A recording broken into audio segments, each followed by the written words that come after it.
Co ciekawe, Ireneusz wcześniej stosował oleje 0W20, natomiast w tym przypadku zdecydował się na zmianę na 5W30 i bardzo wyraźnie odczuł różnicę, zarówno pod względem kultury pracy silnika, jak i temperatur.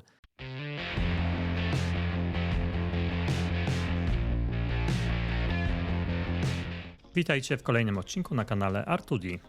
Dzisiaj przypadek, który z jednej strony wygląda bardzo spokojnie, a z drugiej może być świetnym przykładem tego, jak świadoma eksploatacja wpływa na kondycję oleju i samego silnika. Ireneusz, inicjator badania, już po pierwszym kontakcie z wynikami testu IDEA przyznał wprost, że był pozytywnie zaskoczony. Wiedział, że silnik jest czysty i w dobrej kondycji, ale nie spodziewał się aż tak dobrych rezultatów. Bo ten eksperyment nie jest przypadkowy. Mamy tutaj kilka świadomych decyzji użytkownika, wyłączony system start-stop już przy 53 tysiącach km, zmienione punkty zmiany biegów w skrzyni, co skutkuje pracą silnika na wyższych obrotach i mniejszym duszeniem jednostki, do tego regularna eksploatacja w trasie, codziennie około 35 km w jedną stronę, brak krótkich odcinków, świadome rozgrzewanie silnika przed ruszeniem i bardzo uporządkowane podejście do serwisu.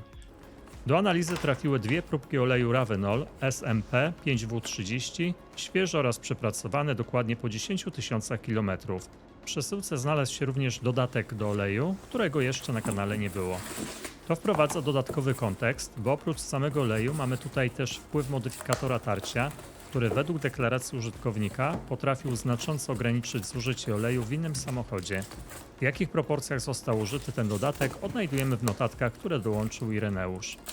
Co ciekawe, Ireneusz wcześniej stosował oleje 0W20, natomiast w tym przypadku zdecydował się na zmianę na 5W30 i bardzo wyraźnie odczuł różnicę, zarówno pod względem kultury pracy silnika, jak i temperatur. Silnik pracuje ciszej, bardziej gładko, a temperatury w trasie są niższe niż wcześniej. Dodatkowo brak jakichkolwiek ubytków oleju w trakcie całego interwału. Czyli z jednej strony mamy bardzo dobre odczucia użytkownika i świetne wyniki w teście wstępnym, a z drugiej pełną analizę laboratoryjną, która pokaże, czy to wszystko znajduje potwierdzenie w danych. Sprawdzimy, jak ten olej zachował się po 10 tysiącach kilometrów oraz jaki wpływ mogły mieć warunki eksploatacji. Zapraszam do wspólnego eksperymentowania.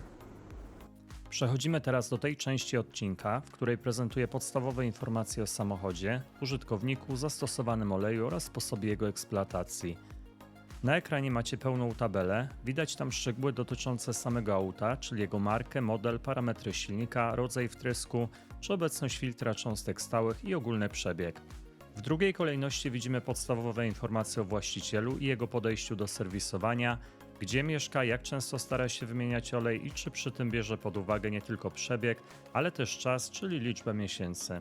W kolejnej części tabeli znajdziecie dane dotyczące samego oleju. Zapisane są tam klasy lepkości i jakości, ewentualne aprobaty producentów samochodów, no i to, czy do tego oleju był dolewany jakiś dodatkowy preparat. W tym miejscu przedstawione są dane niezbędne do identyfikacji bazy olejowej zastosowanej w analizowanym produkcie. Kluczową rolę odgrywają tu numery CAS, Chemical Abstract Service, przypisane do poszczególnych składników chemicznych oleju. Na ich podstawie można określić, do jakiej grupy baz olejowych, API od 1 do 5, należą wykorzystane komponenty. Sposób interpretacji numerów CAS oraz metoda przypisywania ich do konkretnych grup bazowych zostały szczegółowo omówione w dwóch osobnych materiałach wideo, do których linki znajdziecie w opisie filmu. Zachęcam do zapoznania się z nimi, aby lepiej zrozumieć proces identyfikacji bazy olejowej na podstawie danych z kart charakterystyki. Na ekranie wyświetla się teraz informacja, do jakiej grupy bazy olejowej przypisałbym analizowany olej na podstawie zidentyfikowanych składników. Jeśli w publicznie dostępnych źródłach, w szczególności na branżowych forach i portalach poświęconych analizom olejowym, znajdują się raporty z badań tego konkretnego oleju, również zostaną one w tym miejscu wyświetlone jako materiał uzupełniający. Następnie mamy blok poświęcony typowej eksploatacji w trakcie tego interwału. Widzimy tam m.in. ile procent jazdy przypadało na miasto, jakie odcinki dominowały, czy to były raczej krótkie, kilkukilometrowe dojazdy, czy dłuższe trasy, oraz ile w sumie przejechał ten olej, ile miesięcy spędził w silniku i czy przed wymianą była robiona jakaś płukanka. No i na końcu dla porządku pokazuję też fragment książki serwisowej albo instrukcji, żeby zobaczyć, jakie są ogólne wytyczne producenta dotyczące oleju silnikowego w tym samochodzie. To nam pozwala sprawdzić, czy zastosowany olej był zgodny z tym, co przewidziano fabrycznie, czy może właściciel świadomie wybrał trochę inną specyfikację ze względu na swoje potrzeby. To tyle w tym naszym stałym technicznym segmencie. Dzięki temu mamy już pełny kontekst, wiemy jaki olej został użyty, w jakich warunkach pracował i co zaleca producent.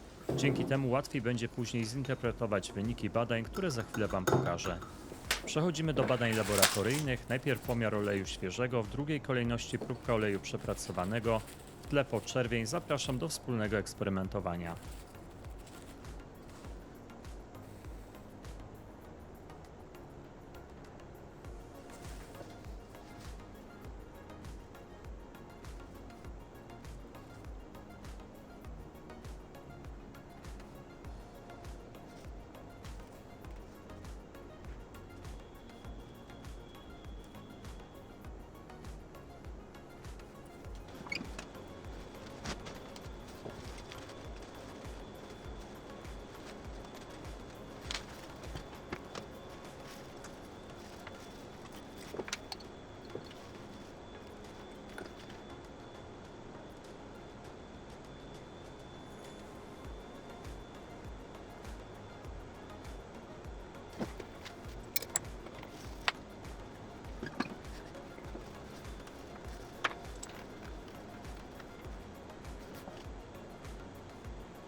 Lepkość dla próbki oleju świeżego jest następująca: 68 mm² przez sekundę w 40 stopniach oraz 12,1 w 100 stopniach. Wskaźnik lepkości wynosi 177.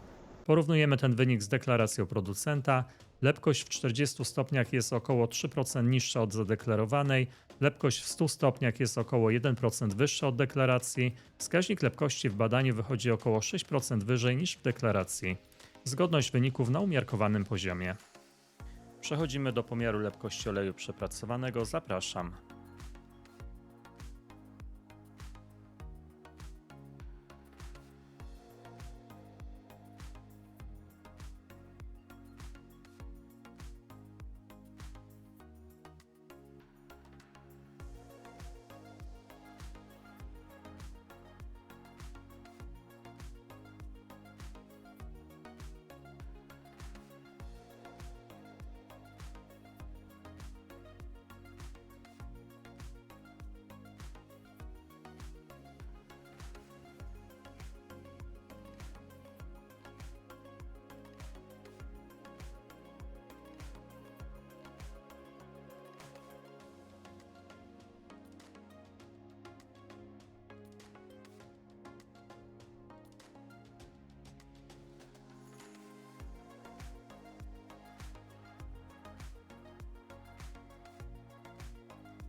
Lepkość dla oleju przepracowanego jest następująca: 58,9 w 40 stopniach oraz 10,5 w 100 stopniach. Wskaźnik lepkości wynosi 170. Liczymy zmiany procentowe. Obserwujemy bardzo równy, około 13% spadek lepkości zarówno w jednej, jak i w drugiej temperaturze. Wskaźnik lepkości redukuje około 4%. Uwzględniając przebieg, charakter eksploatacji oraz informacje, które przekazał Ireneusz, zmiana wydaje się być pod kontrolą. Nie są to poziomy rzędu kilkudziesięciu procent, dlatego bez większego niepokoju. Dodatkowo pytanie zasadnicze: jaki udział w tej zmianie miał zastosowany dodatek?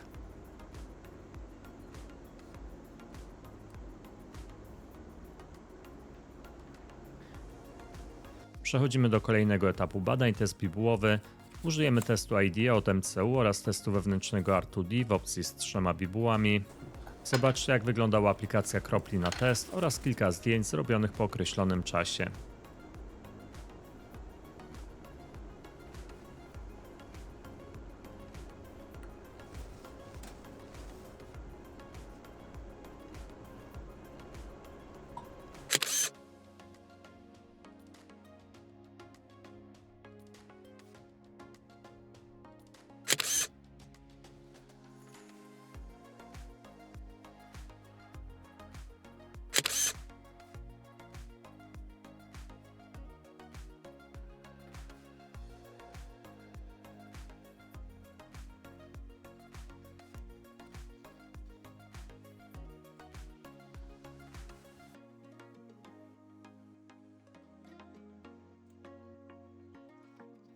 Przeglądamy raport, noty trójka, dwójka, dwójka oraz dwójka.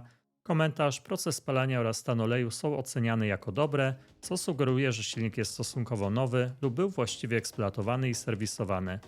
Zobaczmy teraz, jakie wyniki otrzymano w oparciu o testy R2D. Wyniki dla pierwszej bibuły. Bez większych zastrzeżeń, mamy trochę zanieczyszczeń, mamy trochę paliwa, ale są to poziomy w normie. Wyniki dla drugiej bibuły. Stan dodatków, widzimy, że efekt dla oleju przepracowanego bardzo zbliżony jak dla próbki oleju świeżego. Bardzo dobry wynik. Wyniki dla trzeciej bibuły. Tu też wygląda to poprawnie. Test bibułowy zakończony pozytywnie.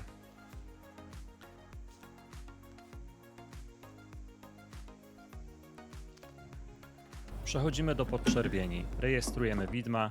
Przyglądamy się otrzymanym wynikom, porównujemy widmo oleju świeżego z widmem dla oleju przepracowanego, następnie generujemy widmo różnicowe, żeby sprawdzić, w jakim stopniu olej zdegradował z punktu widzenia zmian parametrów chemicznych.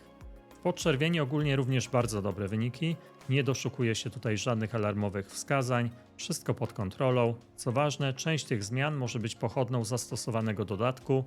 Sumarycznie wskaźnik końcowy na bardzo przyzwoitym poziomie 84%, zatem wymiana w takim przypadku, ten samochód, ten olej, te warunki eksploatacji zrealizowana została z zapasem na poziomie kilku tysięcy kilometrów. Podsumowując dzisiejszy eksperyment, otrzymaliśmy bardzo spójny i przede wszystkim zdrowy obraz pracy oleju. Zmiany lepkości mieszczą się w granicach akceptowalnych, choć delikatnie je przekraczają, co przy przebiegu 10 tysięcy kilometrów i realnych warunkach eksploatacji nie stanowi sygnału alarmowego. Test bibułowy nie wykazał żadnych niepokojących zjawisk, ilość zanieczyszczeń pod kontrolą, dobra dyspersja. Podczerwień również potwierdza stabilną pracę oleju, brak istotnych sygnałów degradacji, brak wyraźnych oznak zanieczyszczenia paliwem czy wodą, a zmiany w pakiecie dodatków mają charakter naturalny dla tego przebiegu. I teraz najważniejszy wniosek. Ten przypadek bardzo dobrze pokazuje, jak duże znaczenie ma sposób eksploatacji, długie odcinki, brak jazdy na zimno, ograniczenie start-stop, wyższe obroty pracy silnika. To wszystko przekłada się bezpośrednio na kondycję oleju. Niezależnie od zastosowanego produktu czy dodatków, fundamentem pozostaje to, w jakich warunkach olej pracuje. Dziękuję za wspólne eksperymentowanie. Z góry dziękuję za aktywność na kanale, bo jest ona bardzo ważna. Komentarz, łapka w górę, subskrypcja kanału to sygnały dla mnie, że prowadzone eksperymenty spotkają się z Waszym zaciekawieniem. Zapraszam osoby zainteresowane udziałem we wspólnym eksperymentowaniu do kontaktu mailowego. Znajdziecie go w opisie filmu. Dziękuję wszystkim patronom kanału za wsparcie inicjatywy prowadzenia eksperymentów na platformie YouTube. Wszystkich zainteresowanych zapraszam do tego grona. Do usłyszenia w następnym odcinku. Cześć!